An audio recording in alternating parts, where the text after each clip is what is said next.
The regional cook-off judges barely looked up as the next contestant entered. A waitress in a pastel uniform. Their smirks said everything. What is this? Some kind of home cooking joke? I am just a diner waitress. What am I doing here? She set the plate down, a humble dish of meat and potatoes, steam curling into the competition lights, nothing like the elaborate creations that had come before. Chef Marcus took a bite. His eyes closed as the fork met his tongue, the room waiting for the inevitable dismissal. Number this taste. It just can't be. Not after 20 years. He rose from his seat, slowly at first, then to his full height.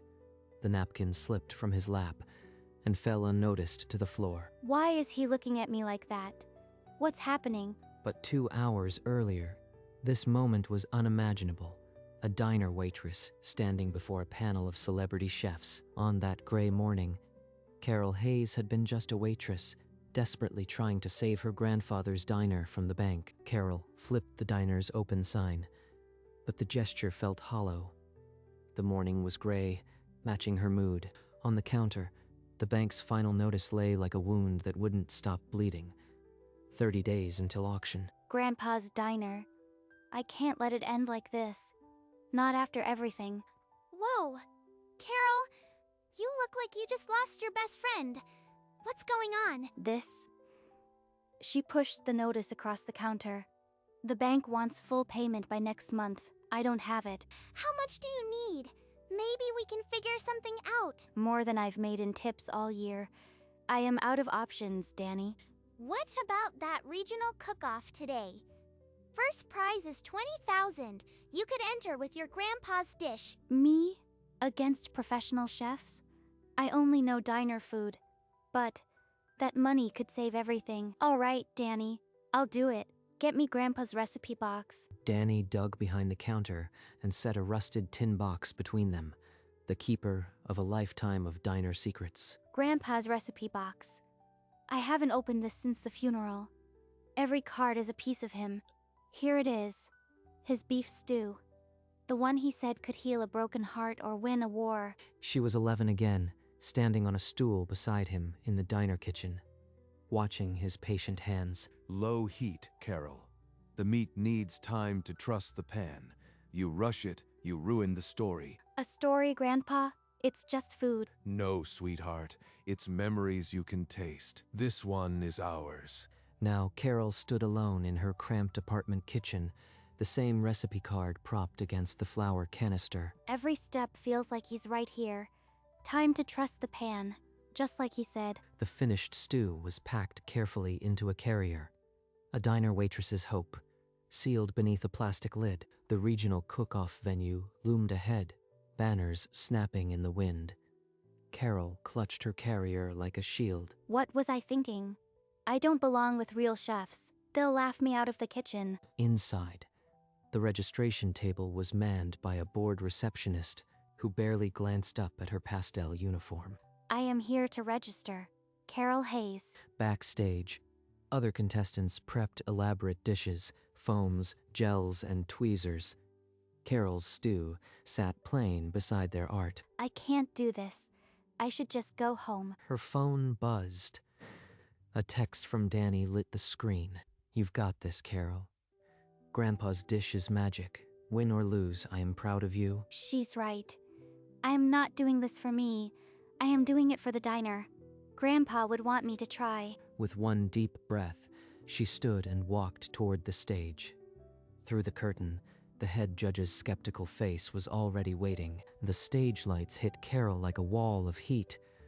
Every step echoed in the silent hall as the judges leaned back, arms crossed. This is a regional cook-off, not a church potluck. Let's see what you've brought us. My hands are shaking. Just put it down and don't drop it. Carol set the plate before them. No garnish, no foam. Just a deep brown stew that smelled like a winter kitchen. Chef Marcus lifted a forkful, eyes narrowed. The first taste silenced every sound in the hall. He froze. Not a muscle moved. The other judges leaned forward, suddenly alert. His eyes snapped open, staring at the dish as if it held a ghost. The fork hovered, forgotten. What's wrong? Did I ruin it? I followed every step Grandpa taught me. The other judges exchanged baffled looks. One opened her mouth to speak, but no words came. In the heavy silence, Chef Marcus remained motionless. His whole world narrowed to that single bite. Chef Marcus's chair scraped back. He rose slowly, as if pulled by an invisible thread, his napkin crumpling to the floor. Who taught you this dish? Where did you get this recipe? My grandfather, Henry Hayes. He owned a little diner. I just followed his handwritten recipe card. Hayes? Hayes Diner on Route 8? Tell me it's still there. The other judges leaned back, exchanging baffled looks. One opened her mouth to protest, but no words came out. It is. I run it now, barely, but yes. Route 8, just past the old mill. She has no idea. How could she? This stew, it saved my life. Chef Marcus gripped the edge of the table, his knuckles whitening.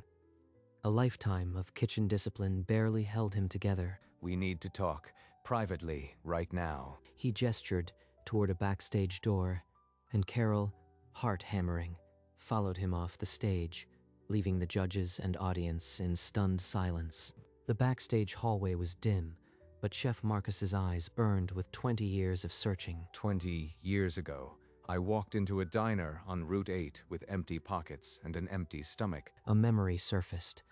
A young man in worn clothes at the counter, an old man sliding a steaming plate before him. Your grandfather served me this stew and didn't ask for a dime. He just said, "Eat, son." Grandpa would never turn away a hungry soul.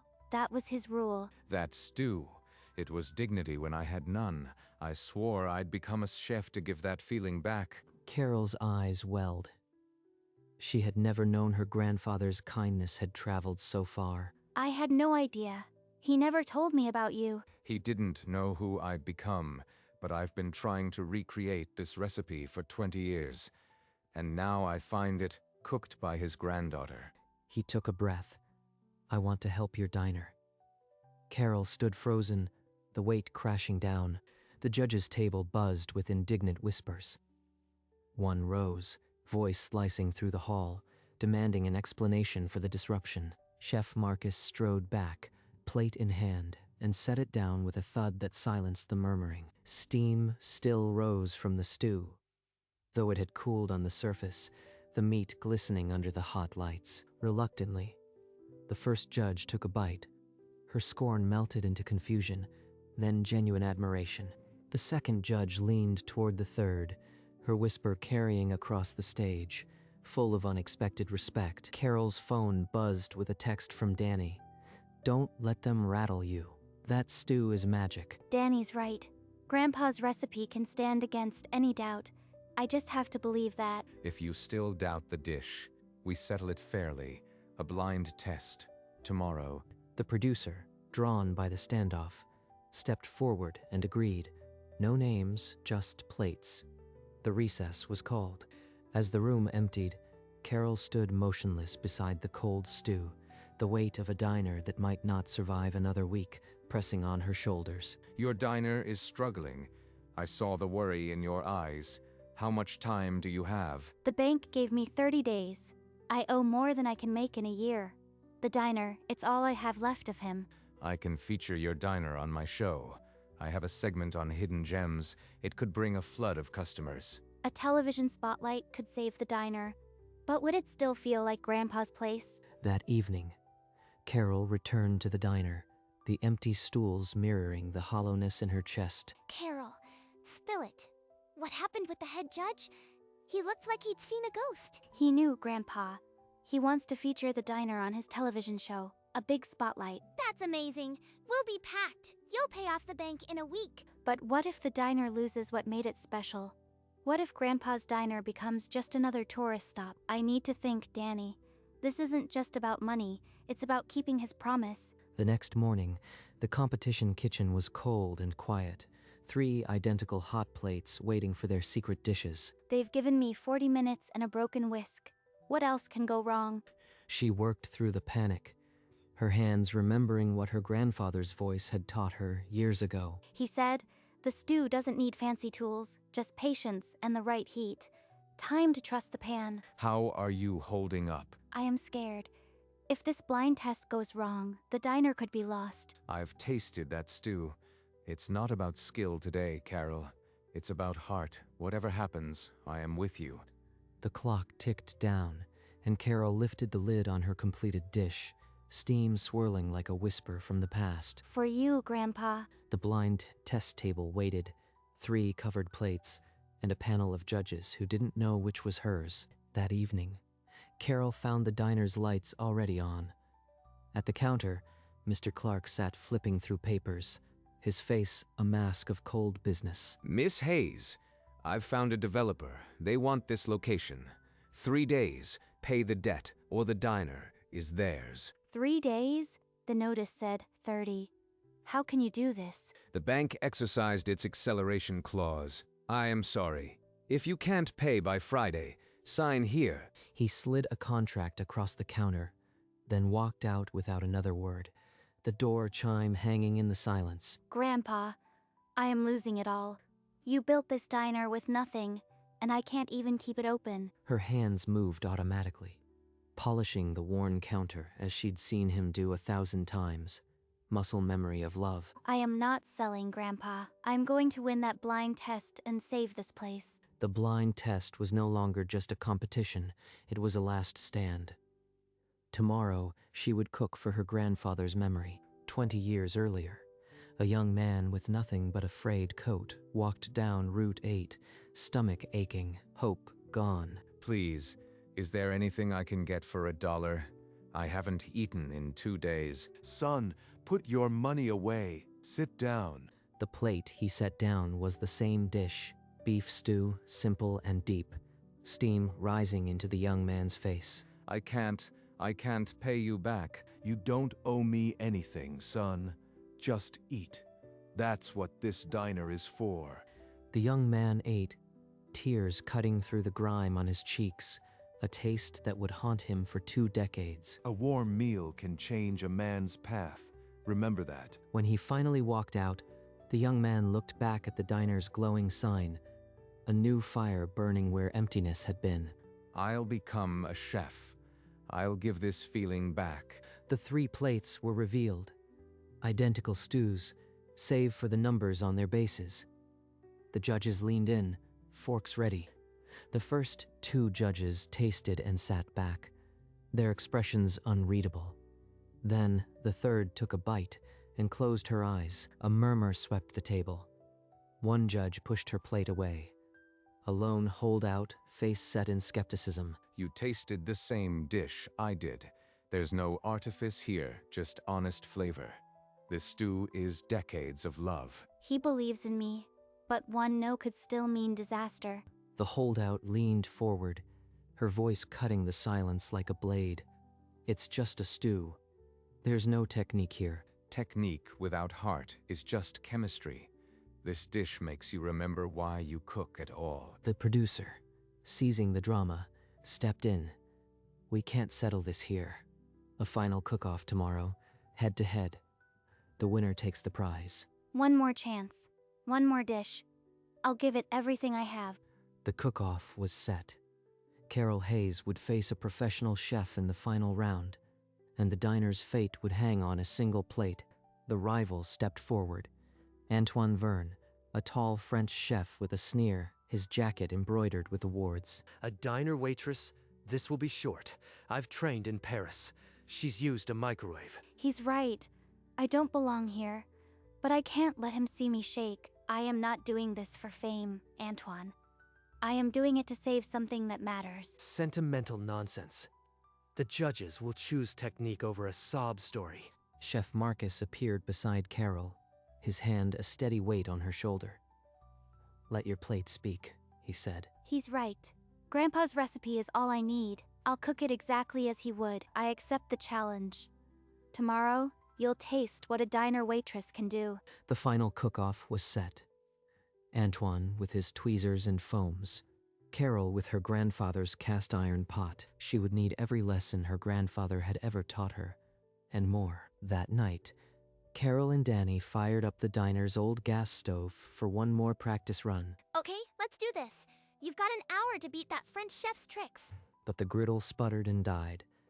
The pilot light flickered out twice. Of all times for this old oven to give up. We can't afford to fail now. In desperation, Carol pulled out the cast iron pot and set it on the burner, the way Grandpa had done. He always said, cast iron holds heat like a memory. It'll have to be enough. The secret's browning, sweetheart. Let the meat hug the iron till it's dark. That's where the soul is. She remembered the deep, almost burnt crust he'd sear into the beef, a trick from his own mother. Antoine won't expect this. I'll caramelize the edges till they're black. It'll taste like home. She lifted the lid. A smoky, rich aroma filled the kitchen. The final dish was ready. The final round began. Antoine presented his dish, a tower of delicate pastry and saffron foam, every element a technical marvel. The judges sampled it with solemn nods, murmuring about balance and innovation. It was clearly masterful, but not a single one closed their eyes. Then, Carol set down her plate. A simple stew, no decoration, but a dark crust on the meat and a scent that seemed to reach into memory. Chef Marcus lifted his fork. His hand was steady, but his eyes were already wet before the meat touched his tongue. 20 years. This is the exact same taste. The other judges followed. One gasped softly. The holdout judge blinked rapidly, then set down her fork and stared at the stew. This dish is not about technique. It is about memory, about kindness, about a man who fed a stranger. The winner is Carol Hayes. We won. Grandpa, we did it. The diner is safe. I was wrong. That taste, it was like my grandmother's cooking. You deserve this. The prize check was in her hand, but the diner's debt was still a storm on the horizon. For now, she had saved a memory. After the applause, Chef Marcus pulled Carol aside, his eyes still red from the win, but his voice carrying a sharper note. The 20,000 won't cover your debt, Carol, but I can offer you a partnership, a chain of Hayes diners. A chain. He wants to multiply Grandpa's diner like a franchise. That's not what he built. Thank you, Chef Marcus. But no, the diner is one place, one name. I can't let it become a brand. You'd let it close for pride? Your grandfather would want it to survive, not die in a month. She saw the hurt in his face. A man who had found his angel only to be refused.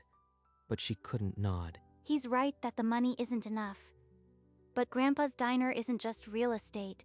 It's a promise. If it dies as his. I'll find another way. Chef Marcus turned and walked away, his footsteps echoing in the empty backstage. That night, Carol sat alone in the darkened diner, the bank's ultimatum ticking like a slow bomb. The next morning, the door chimed and Mr. Clark walked in with a stranger, a developer in a pressed suit, already measuring the walls with his eyes. Miss Hayes, this is Mr. Donovan. He's prepared a generous offer. Sign today and the debt vanishes. I won't sign. This diner is not a property. It's a person, my grandfather. The developer scoffed and left, but Mr. Clark paused at the door, his voice almost gentle. You have until Friday, Carol. When the chime fell silent, Carol picked up a rag. She began wiping the counter, the stools, the window, every surface her grandfather had touched. If it's the last day, then I'll leave it clean, just like he would. The door chimed again. Danny stood frozen, taking in the gleaming diner and the emptiness in Carol's eyes. You cleaned it for him, didn't you? I can't save it, Danny, but I won't let them erase him. The diner stood polished and silent, like a chapel before a storm. Carol had no plan, only the fierce refusal to let go. The next morning, Carol unlocked the door to a sound she hadn't heard in years, a crowd. A line snaked down Route 8, faces pressed to the glass. What is happening? We're not even open. Danny had shared the story online. The waitress who won the cook-off, the diner on the brink. By dawn, a news van was already there. Then a car pulled up, and Chef Marcus stepped out, his face carrying the weight of a sleepless night. Carol, I was blind. I tried to franchise a memory, This diner belongs to your grandfather's spirit, not a brand. I am launching a foundation for historic diners, and I'll match every dollar raised to save Hayes Diner if you'll let me. He's offering exactly what I wanted, to save the diner exactly as it is. Grandpa, your stew really did work a miracle. Yes, let's do it, together. The line outside grew as donations started pouring in. A jar on the counter filled with bills and handwritten notes. By sundown, the diner sign glowed warmer than it had in years. The debt was still there, but now there was a fighting chance. Over the next 2 days, the donation jar overflowed. Online, contributions came from strangers who had never tasted her stew. Carol, look! We're at 40,000! We're almost there! Grandpa's diner. People I've never met are fighting for it. On Friday morning, Mr. Clark returned. This time, with a softer expression. He held no contract. The bank has received full payment. The developer has withdrawn. Hayes Diner is secure. I don't know how to thank everyone. This diner is more than a building. It's a legacy. That's why we're starting the Hayes Foundation today, to save places like this. A small plaque went up by the door. Hayes Diner, where a meal changes paths. We did it, Grandpa. Your stew really did win a war. That evening, the diner was full of laughing customers. The jukebox playing, the air thick with the scent of beef stew. A month later, the diner was unchanged. Same stools, same smell, same stew. But now, a line stretched down the block each morning. Carol still served the beef stew, dark crusted and steaming, just as her grandfather had made it. A young woman paused beneath the photo of Henry, her eyes asking the question. That's my grandfather. He taught me everything. He believed a bowl of stew could change a life. It changed one 20 years ago, and it saved this place. The diner hummed on, the jukebox playing an old song, the clatter of forks steady as a heartbeat. After closing, Carol poured 2 cups of coffee, one for herself, one for the empty stool beside her. We did it, Grandpa. Low heat and plenty of time, just like you said. The neon sign hummed outside, and the night was quiet. She sat in the window, watching the empty road. Hayes Diner would open at 6, as it always had. But tomorrow, the line would start at 5, late evening. Carol turned the lock and let the diner fall quiet. The neon sign cast a soft pink glow through the front window. She poured 2 cups of coffee and set one on the counter beside an empty stool. Every night, Grandpa. I still feel you here. The old cash register gleamed in the dark, its keys worn and silent. Tomorrow will be another busy day, but tonight it's just us. She reached over and dimmed the lights, leaving only the pendant lamp above her grandfather's photo. The framed photograph seemed to smile back, as it had for decades. She pulled the old cash register drawer closed for the night, the soft click echoing like a punctuation mark. We did it our way, Grandpa. The diner stays. She left a single light burning, as her grandfather had always done, and the diner waited for morning.